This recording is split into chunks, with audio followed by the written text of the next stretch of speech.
et bienvenue à tous dans cette nouvelle édition du Grand JT des Territoires sur TV5 Monde et sur vos chaînes locales et régionales. Tout de suite, voici les titres de l'actualité.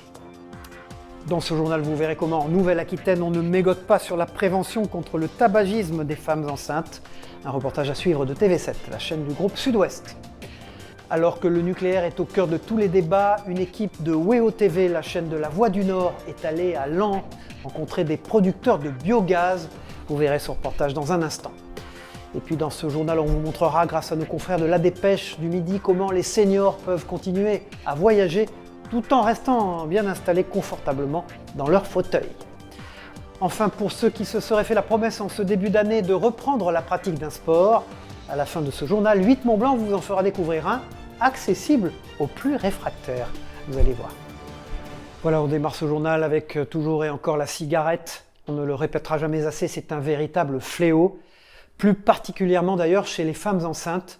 Les chiffres du ministère de la Santé ne trompent pas. 17,8% d'entre elles fument toujours au 3e trimestre de leur grossesse. Ce chiffre passe à 20% en Nouvelle-Aquitaine, où un dispositif a été mis en place il y a un peu moins d'un an. Il faut bien le dire, il doit être efficace, il a l'obligation de l'être. Explication Arcachon de Florian Sabatier de TV7, la chaîne du groupe Sud-Ouest.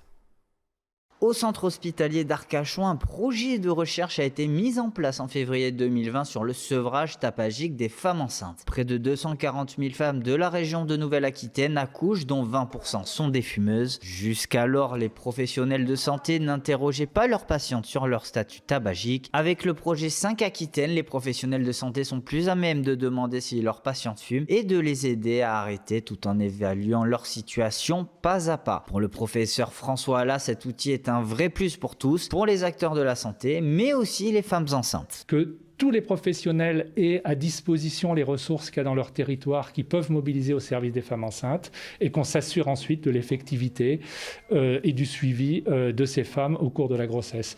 Et c'est ce que nous avons testé sur le territoire d'Arcachon avec de très bons résultats, 25% de fumeuses en moins au cours de notre expérimentation en 2020, début 2021, et nous espérons le mettre en œuvre dans toute la Nouvelle-Aquitaine. En France, la consommation tabagique est très importante vis-à-vis de nos voisins européens. Plus précisément, la Nouvelle-Aquitaine est la 3e région de l'Hexagone qui fume le plus. Grâce à ce suivi plus personnalisé des fumeuses, on réduit considérablement les délais de consultation pour les aides. Pour Marion Lefebvre, cette méthode 5 Aquitaine permet de suivre l'évolution des patientes avant, pendant et après la grossesse. Je trouve que les résultats sont plutôt encourageants et j'espère que ça va tendre à se pérenniser davantage. Alors, la rechute est très fréquente et fait partie de la maladie puisque ça reste une pathologie addictive et la rechute fait partie du processus. Donc oui, ça arrive fréquemment. Le tout, c'est qu'elle soit capable après de rebondir et de revenir me voir. Et c'est déjà arrivé. À l'aide de cette méthode, les résultats prometteurs du centre hospitalier d'Arcachon ont donné l'idée de réaliser les 5A dans l'ensemble des maternités de la région Nouvelle-Aquitaine, car rappelons-le, le tabagisme passif des enfants peut accélérer le potentiel de diabète, d'obésité ou encore d'accident vasculaire cérébral. Comme je vous le disais dans les titres de ce journal, il se peut que vous ayez entendu déjà parler du biogaz, ce gaz écologique produit à partir de la méthanisation de matières organiques, des céréales par exemple, ou même des bousses de vache. Explication près de Laon, dans les Hauts-de-France, avec Jérôme Houbron de la chaîne WEO, la chaîne de la Voix du Nord. Henri Lecomte est agriculteur près de Laon. Non loin de son exploitation, il a développé il y a un an une nouvelle activité, la production de biogaz. Ça, ce sont des issues de céréales, en l'occurrence des follicules de maïs. C'est un coproduit qui provient de la production de céréales que nous faisons sur nos exploitations agricoles. Et donc c'est la matière organique végétale qui est ensuite introduite dans le méthaniseur pour produire du biogaz. Cette unité de biométhane fait partie des 51 présentes en Hauts-de-France. Chaque heure, elle produit 20 gigawatts de biogaz traités sur place via ce poste d'injection. De quoi alimenter en énergie verte près de 1700 foyers des communes alentours et certains véhicules, réduisant de 80% leurs émissions de CO2. Ce poste, avant injection de ce gaz vert dans le réseau, permet de le contrôler en permanence, de l'odoriser, puisque c'est une obligation réglementaire, mais aussi de le compter et surtout d'en assurer la régulation, c'est-à-dire que ce biogaz, ce biométhane, est prioritaire sur le gaz naturel qui circule sur l'ensemble du réseau. Des pommes de terre non commercialisées fournies par la grande distribution, de la pulpe de betterave ou encore des intrants issus de cultures intermédiaires. Pour produire cette énergie, Henri Lecomte incorpore dans ses cuves 60 tonnes de matière organique végétale. Si l'implantation d'un tel dispositif peut parfois subir les critiques de la part des riverains, pour l'agriculteur, la méthanisation est un cercle vertueux. Nous alimentons la population, qui est notre métier premier. Nous captons du carbone, nous produisons de l'énergie et en fin de cycle, nous pouvons épandre le digesta, donc qui est un coproduit de la méthanisation. C'est un engrais 100% naturel et local qui est réintroduit sur nos parcelles agricoles pour les fertiliser. Selon une étude de GRDF, 80% des habitants des Hauts-de-France seraient prêts à consommer le gaz issu d'unités de méthanisation. Mais le sujet reste sensible, la majorité des projets de méthaniseurs font aujourd'hui face à l'hostilité des riverains. Voilà, nous partons maintenant pour les Antilles, à Saint-Pierre en Martinique, faire la connaissance de Grégory Assad. C'est un talentueux styliste qui est promis, vous allez le voir, à un bel avenir. Tom Gagnon de VIA TV l'a rencontré dans ses ateliers sur place.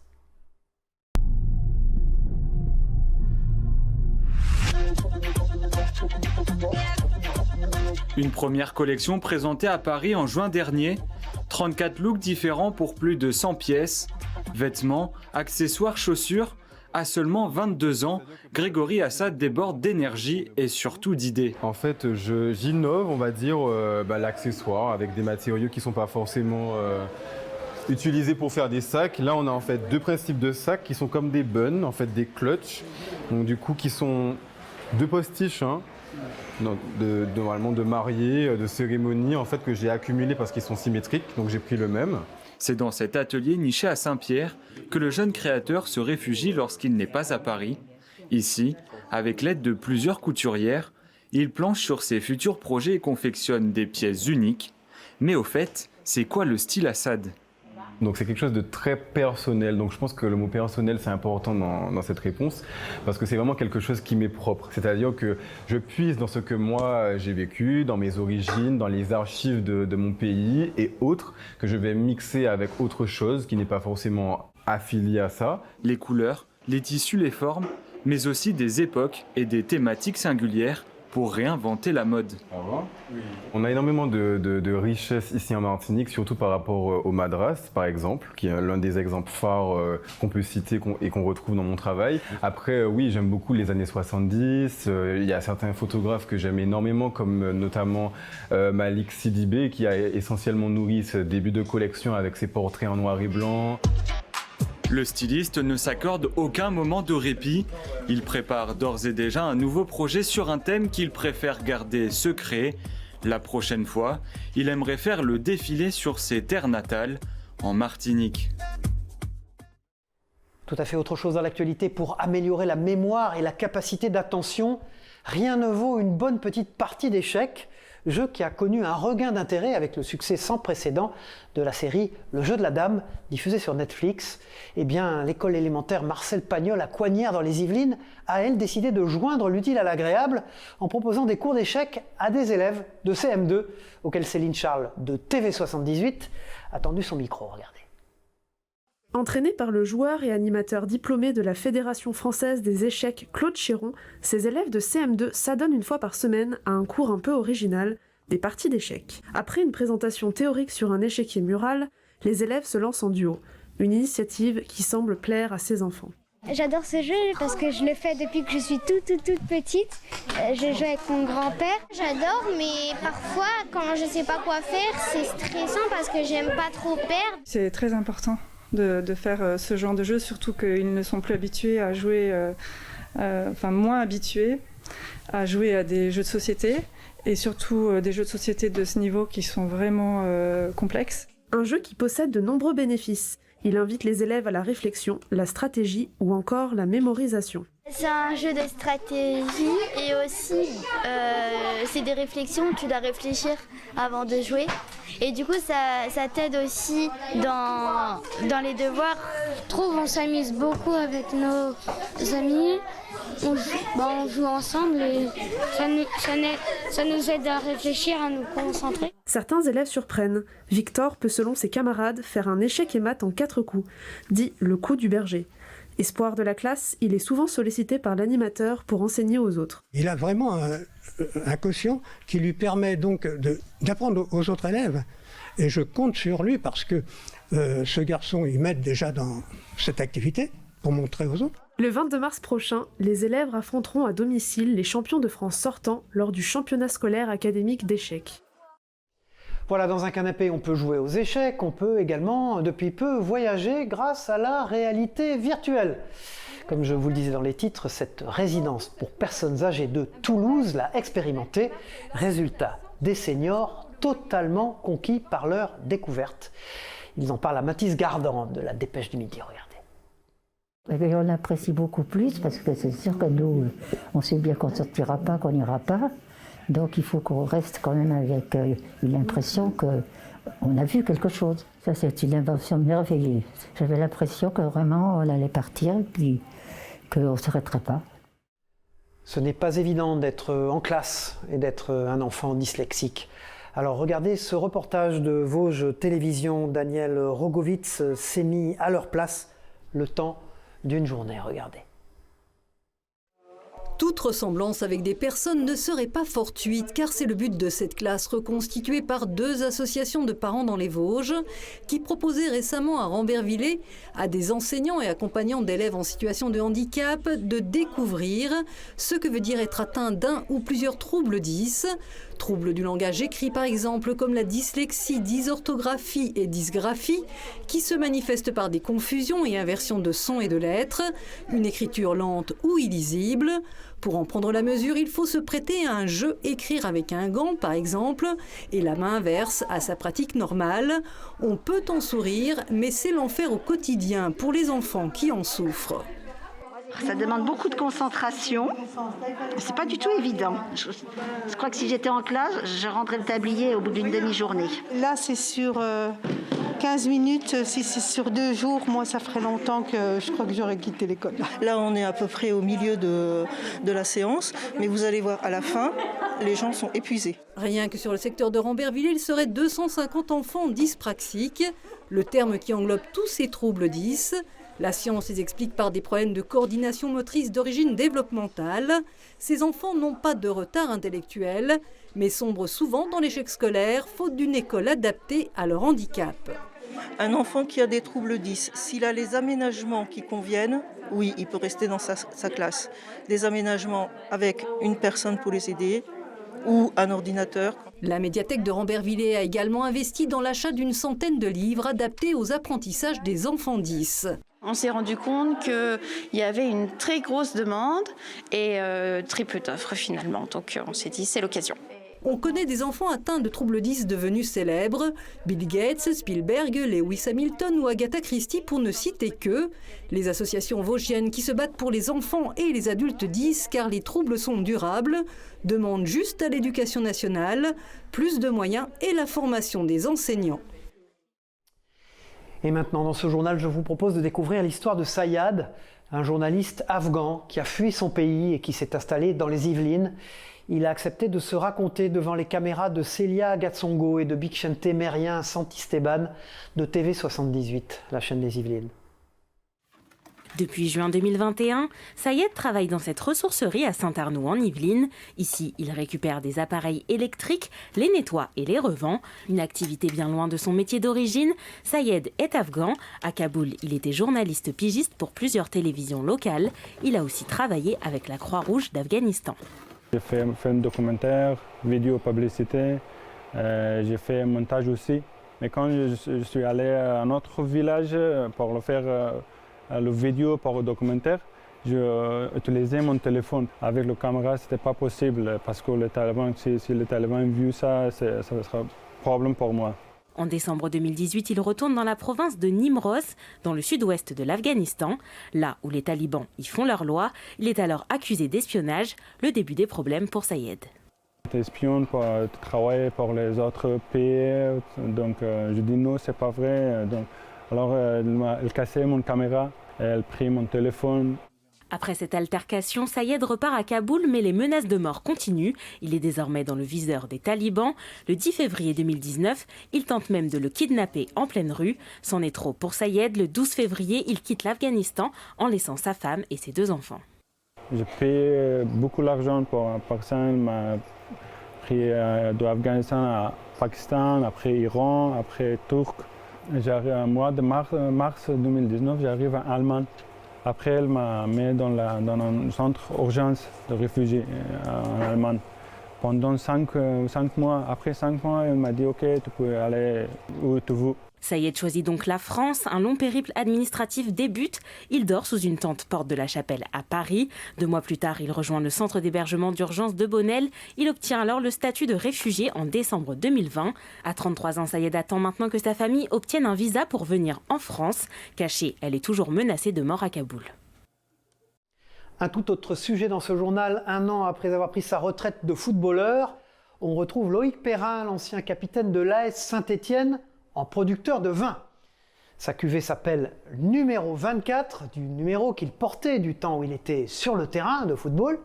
Et il explique à Anthony Verpillon de TL7, la télévision de la Loire, comment il en est arrivé là. J'ai eu un beau cadeau de fin de carrière de la part de mes proches. En fait, c'était de venir faire un assemblage ici à la vinifacture. Donc j'ai proposé à Pierre Mick de s'associer sur une cuvée qui serait vinifiée à Saint-Étienne, parce que je trouve que le vin, c'est aussi une histoire.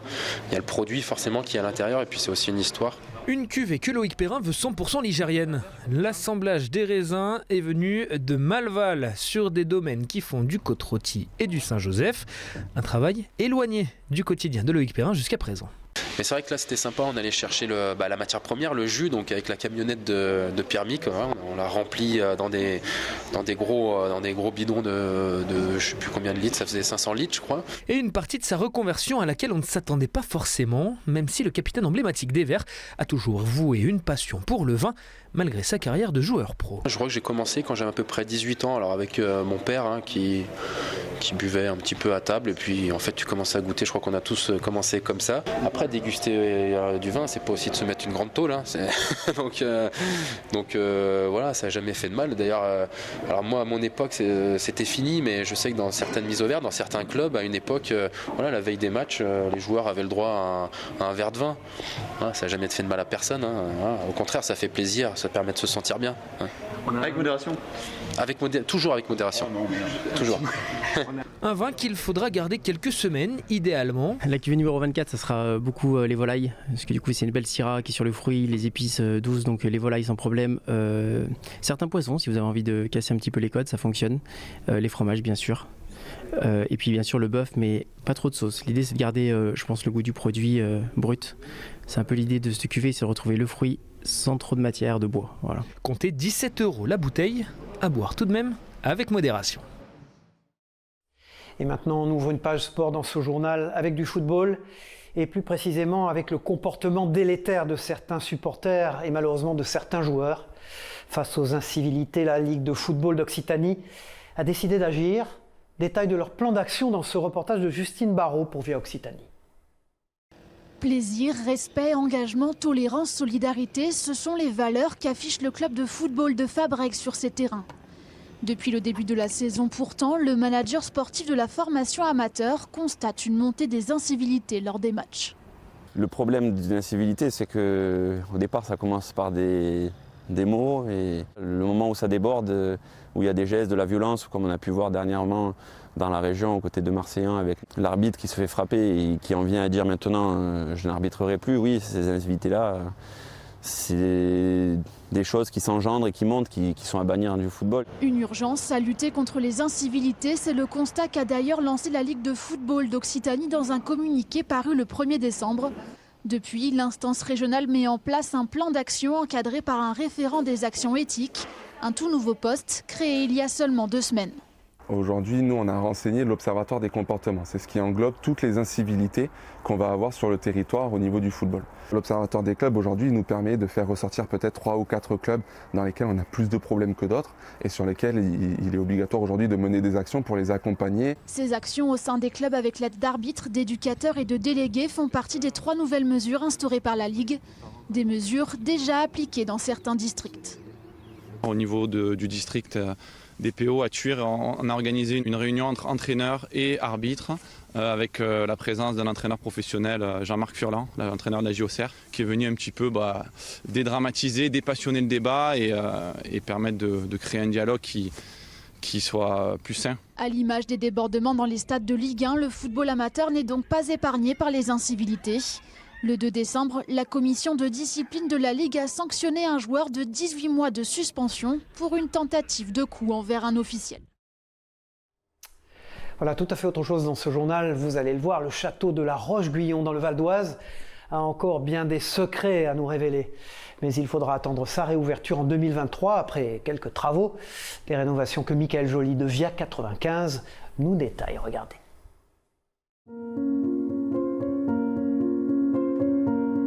Du château de la Roche-Guyon, le grand public connaît le donjon, le jardin potager ou encore les casemates, fortifications aménagées par les Allemands pendant l'occupation. Mais l'édifice cache au public encore plusieurs secrets. Au-dessus de la cour d'honneur, cachée par la végétation, se trouve l'entrée d'une vaste pièce troglodytique. À l'intérieur, un réservoir pouvant contenir 300 000 litres d'eau. Un espace aménagé au XVIIIe siècle par le duc de la Rochefoucauld au même moment que le jardin anglais et le jardin potager. Le château, comme tout lieu, a besoin d'eau. Donc, il y a ce réservoir d'eau dans la falaise est créé en détournant, ou en tout cas en utilisant une source d'eau qui est sur le plateau à Chérence, à 4 km de là. Donc, il y a tout un réseau d'adduction d'eau qui amène l'eau. L'eau est stockée dans le réservoir et elle vient ensuite alimenter le lavoir du château, la fontaine du village et puis les bassins du potager fruitier d'un côté et de l'autre la grande cascade du jardin anglais. Une pièce que le château souhaite ouvrir au public d'ici 2023. Une collecte de fonds en ligne a été lancée. Objectif, obtenir 10 000 €, 1/8 du coût total des travaux à réaliser pour la rendre accessible. L'objectif, c'est de rouvrir un accès par l'intérieur qui existe mais qui s'est partiellement rebouché avec les années. Donc il faut effectivement dégager l'accès, ensuite remettre le niveau de sol au niveau où il était au XVIIIe siècle parce qu'évidemment il a remonté depuis. Et puis ensuite, il faut recréer les ouvertures et surtout faire un aménagement à l'intérieur pour que le public puisse y entrer parce qu'évidemment, c'était pas prévu pour qu'on aille le visiter. La cagnotte est ouverte jusqu'au 4 janvier prochain. Pour l'heure, elle affiche un peu plus de 600 €. Le château compte également sur l'État, la région et le département pour financer le chantier. Et puis pour terminer ce grand journal, on reste dans le sport, mais cette fois-ci le sport pour amateurs. Ceux qui envisageraient de reprendre des activités physiques après ces périodes de fête, mais qui détesteraient la course à pied, eh bien il existe la marche nordique qui présente bien des atouts. Et Victoria Lopez de 8 Mont-Blanc a suivi pour nous un groupe de marcheurs plutôt en forme. Regardez. On met du mouvement dans les bras. 18h30 près de la rivière du Fier à Annecy. C'est l'heure de l'échauffement pour ce groupe de marcheurs. Ils font partie du club de la SPTT et pratiquent un sport de plus en plus répandu. La marche nordique a été créée dans les années 1920 en Finlande par les skieurs finlandais qui, à cette époque-là, lorsqu'il n'y avait pas de neige pour pouvoir s'entraîner au ski, ont mis au point cette marche-là. Je dirais que la technique de la marche nordique vient en fin de compte du pas alternatif en ski de fond. Et donc c'est arrivé dans les années 90 en France et c'est actuellement en pleine expansion. Après l'échauffement, c'est parti pour plusieurs kilomètres de marche rythmée. Ce soir-là, la cadence est fixée à environ 6 km/h. Contrairement à la course à pied, la marche nordique n'entraîne pas de choc. Elle permet de développer ses fonctions respiratoires et cardio. Véritable sport à part entière, il se pratique avec 2 bâtons, un outil essentiel. Donc le but, j'ai mon bras qui est le long de mon corps. Je vais avancer mon bras devant. Et dès que je vais être devant, je vais appuyer fort sur mon gantelet. Le gantelet, c'est ce qui entoure la main, entre l'index et le pouce. Ce club compte environ 30 adhérents. La plus jeune des membres a 28 ans. J'aime pas la course à pied, mais j'aime bien marcher. Alors je cherchais un sport aussi à l'extérieur où je pouvais prendre l'air et sans trop souffrir. La convivialité, c'est bien le maître mot de cette pratique sportive. Après la journée de travail, on a rendez-vous pour aller marcher en groupe avec un coach, avoir une dynamique, respirer, être dehors, à l'extérieur. Non, c'est un bien-être. La marche nous permet aussi de discuter, donc c'est très convivial, oui. Le petit groupe se retrouve ainsi 2 fois par semaine pour des séances nocturnes d'1h30 dans des lieux propices autour d'Annecy. 2 samedis par mois, des sorties nature sont aussi organisées. Pas de prérequis particuliers pour adhérer, l'activité est accessible à tous, quel que soit l'âge. Voilà, c'est la fin de ce grand JT des territoires. Merci de nous avoir suivis sur vos chaînes locales et régionales et sur TV5 Monde. On se retrouve très vite pour une nouvelle édition. Au revoir à tous.